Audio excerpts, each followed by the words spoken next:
So apparently last night, Ring of Honor entered a brave new world for them as a wrestling company. Gone are the days of the old internet pay-per-view, thank God. Here they are on real cable and satellite providers doing real deal, legit traditional pay-per-views. Good for them. I hope it went well. I hope it was a success, both financially in terms of a show. I hope the people that actually paid to watch it enjoyed the show, and I hope this means more positive things for Ring of Honor going forward.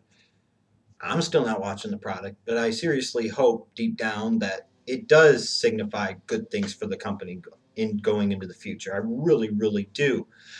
But as I was sitting there and paying attention on social media last night, it just dawned on me that as bad as WWE sheep can be and as bad as the TNA marks can be, that sometimes the worst type of wrestling fans that I see and that I encounter are the ROH bots. They can be the worst. Here's a little bit of advice.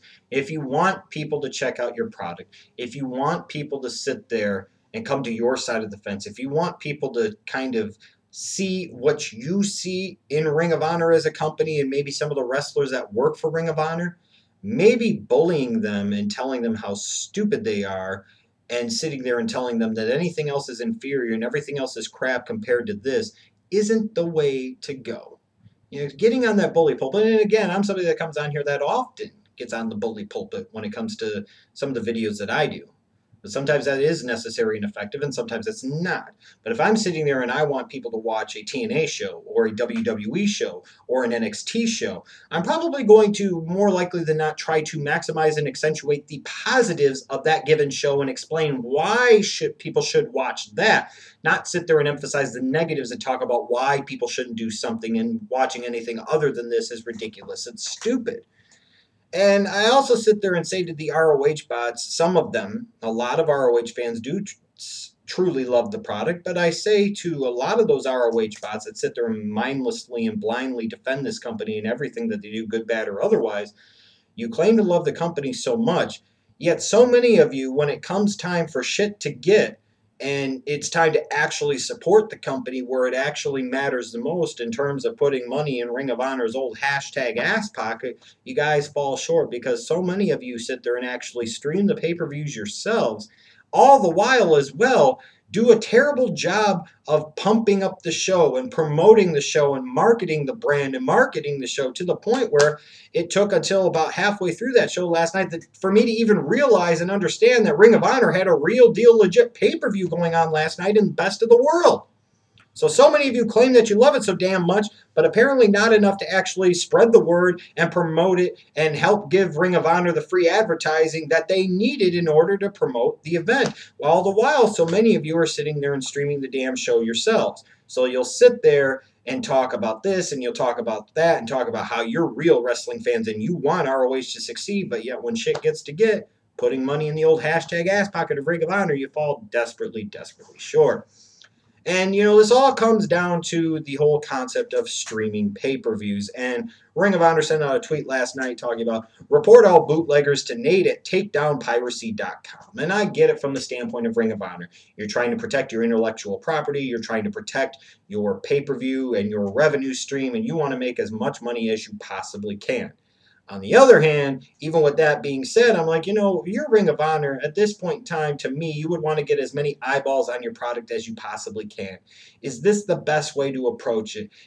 This the best way to do it? Is basically create a snitch mentality and get everybody to tattletale on each other in order to protect yourself? Or are you in a position where, yes, you hope some people will actually pay for it, people have enough integrity, maybe foolishly so, to actually pay for your show, including a lot of your so-called hardcore ROH fans, but wouldn't it be better if people actually got their eyeballs on the product?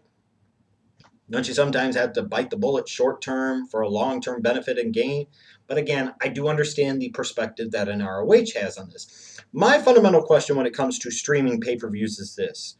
Let's say you stream a pay-per-view from one of these streaming sites, and you guys know what they are. And let's say there's 5 or 10,000 of you watching off of one feed where maybe somebody actually paid for it and he's pumping it out, streaming it out, and all of you are consuming it and watching it. Yet that's classified as illegal, yet that's classified as bootlegging. I guess my thing is, what is the difference in that as opposed to going to a friend's house like we used to do with OTR Essential. There'd be 6, 8, 10 of us watching a show at somebody's house. We buy the pay-per-view once, there'd be 10 of us watching it, so it was basically 10 people watching for the price of one. What's the difference? Other than size and scope of it, fundamentally, what is the difference? The premise, the concept, the principle is still eerily similar because it is the same. It's the same thing with going to a bar, let's say, and they've got a UFC pay-per-view or a WWE pay-per-view, or let's say in this case a Ring of Honor pay-per-view, and they pay for the pay-per-view once, or let's say maybe twice, and they have it showing on all the TVs in there, or a few of the TVs in there. Yeah, you've got 200, 300, 400 people potentially in the bar or in the restaurant or what have you watching it. How is that fundamentally different other than the size and the scope and the delivery method from internet streaming? It's not. So how has one been able to acquire the stigma of being bootlegging when the other two are perfectly accepted and perfectly fine, even though there's not a whole lot of difference, again, other than the size and scope and delivery method? I'm just saying. But the most ridiculous thing to me of all comes from people, and in particular two nitwits, really using that bully pulpit and claiming to support ROH to no end, even though I seem to remember several years back that they were the biggest TNA marks you could possibly imagine. And this, again, is maybe why it is important to know who you are dealing with before you deal with them. It is important to understand the axe to grind or the agenda that they have before you sit there and get fully consumed in the bullshit that they're saying. And here's what I'm referring to. Last night, if you remember Bill and Doug, they did shit on here years ago. Like I said, they used to blast WWE for everything. They were the biggest TNA marks in the fucking world. I think at one point in time they had their shit being featured on TNA's website. Everything TNA did was great. That company could do no wrong. Well, now, apparently, they're biggest ROH bots in the fucking world, and ROH can do no wrong. And if you like anything other than ROH, you are a clown and not a real wrestling fan. And here's what I'm getting to. Doug from Bill and Doug tweeted this out last night. If you are streaming best in the world, then you should be ashamed of yourself. Okay, you love the company. You want people to support the company. You may or may not have actually paid for the pay-per-view yourself, but you want to make sure that even, let's assume, best case scenario, you did pay for the pay-per-view. You want other people to follow suit. You want other people to support this company that you love. But again, you're saying you should be ashamed of yourself instead of maybe going with a different philosophy of saying, look, if you want professional wrestling to grow and you want professional wrestling to get better, you need to order this pay-per-view tonight. We need to make a stand, show our principles, show that we have some moral compass, if you will, and actually pay for it instead of just getting it for free. See, a very gentle way of doing it, but gets the same kind of message across in a much more positive way. But instead, you said if you are streaming best in the world, then you should be ashamed of yourself. Now, of course, this applies across the board, and even though I'm sitting there and saying that fundamentally there really isn't a lot of difference between streaming and going to a friend's house or watching it at a bar, you should feel ashamed for streaming it. I guess you should feel ashamed of going to a friend's house or watching it at a bar. But at least it applies across the board because, oh, it doesn't. You said, stream UFC and WWE, but ROH needs you to buy the show. This is the type of crap I would expect out of our politicians in this country, Doug. You are sitting there and basically applying the rules as they are convenient and only when they are convenient and not consistently across the board. You are sitting there and basically advocating that it is okay to stream UFC and WWE, but not ROH, because ROH needs you to buy the show. Why? Just because they're a smaller company? Why? Just because this is their first venture? You look at UFC. That's how those people get paid. Those fighters get paid. They get paid in part off of the pay-per-view revenue, but it's okay to stream that, and you shouldn't be ashamed of yourself for that. Same thing with the WWE. At least it used to be before the network. They used to sit there in large part get paid off of the pay-per-view payouts, and it was split up accordingly, proportionately, according to what Vince felt you brought to the pay-per-view. So they didn't need it, right? But it's okay to stream that because, again, this isn't ROH. This isn't Ring of Honor. Ring of Honor is different. Ring of Honor needs you to buy the show. It's okay if you stream UFC, and it's okay if you stream WWE, which makes me lead be led to believe that somebody like Doug, who claims to love UFC so much, actually streams their UFC pay-per-views and doesn't see any problem with it. But all of a sudden now, since it's applied to his precious little Ring of Honor, this is a different story, and the butthurt runs strong and deep with him. If we're going to have these rules, let's make these rules consistently across the board. Now, furthermore, like I said, again, fundamentally, what is the difference between streaming on the internet as opposed to doing some of those other things that I've talked about? But if you want to say they're different, isn't there a fundamental problem here with saying streaming of this and this is okay, but streaming of this is not? What type of bullshit bully pulpit are you on? And what type of common sense pills did you not take yesterday?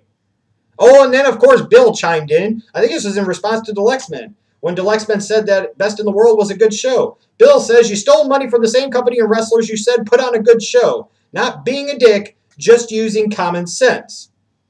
No, doesn't really seem like you're using much in the way of common sense, because it seems like you and Doug are very in lockstep on this, and I'm sure you full-heartedly endorse and agree with what he's saying, that if you don't buy Best in the World, you should be ashamed of yourself, and that streaming to UFC and WWE is perfectly fine and okay because they're not okay. That's not a big part of their business model. It's different for ROH because you love ROH. You need to buy that freaking show.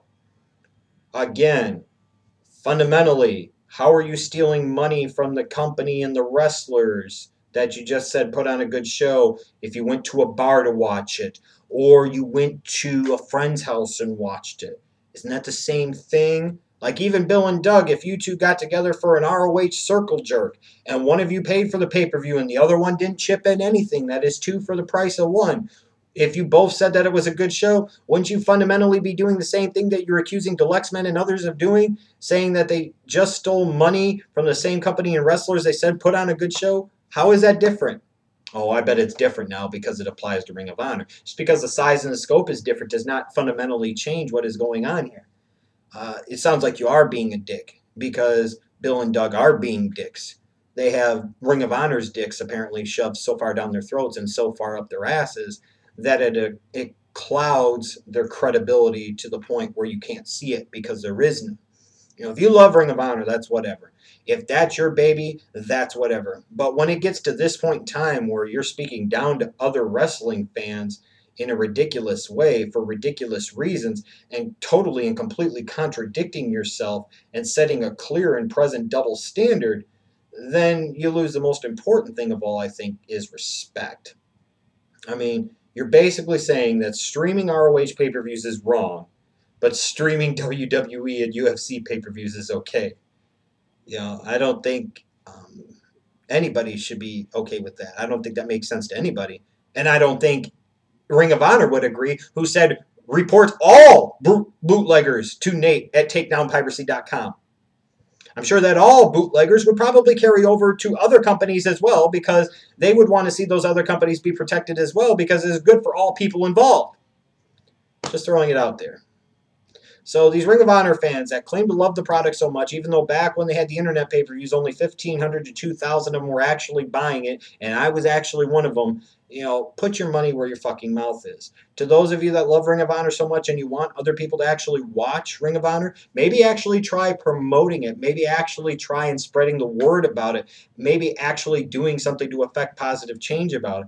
Maybe sit there and instead of being on your bully pulpit about how saying it's Ring of Honor or die and nothing else matters, explaining the positives of Ring of Honor and talking about why people should watch Ring of Honor as opposed to other stuff.